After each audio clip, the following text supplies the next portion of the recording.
Hi guys! Gagawa tayo ng belt paper with Cheetos. Tatlong ingredients ang kailangan natin guys. Cheetos at saka Penarlaban. Ayan.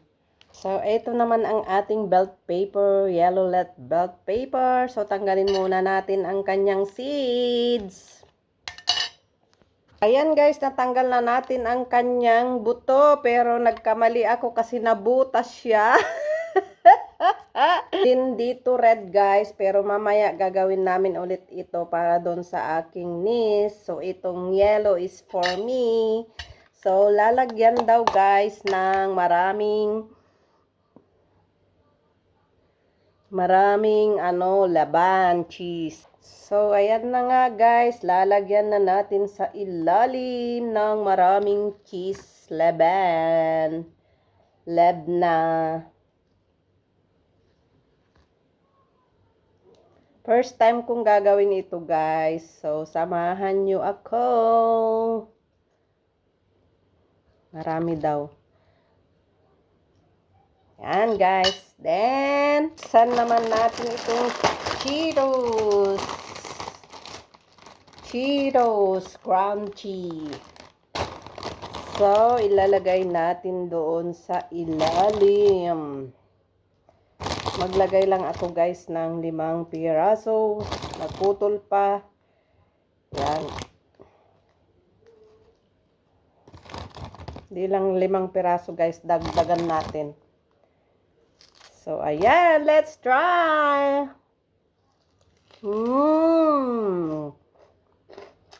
Sarap nga guys.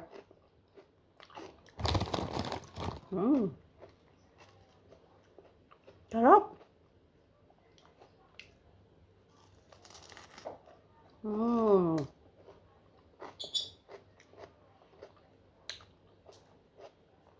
Harap pala guys.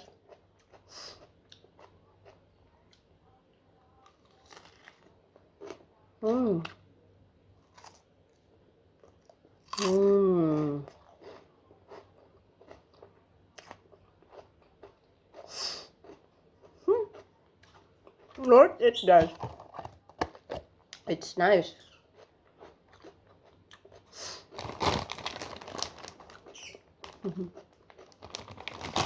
Try nyo rin guys. Ang sarap pala.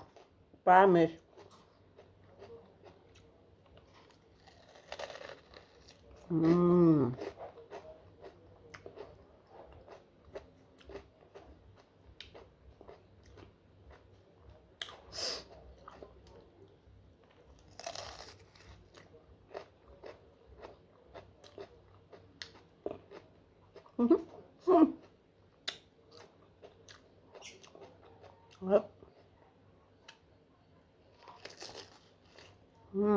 Thank you for watching. See you in my next vlog. Bye! Try nyo guys.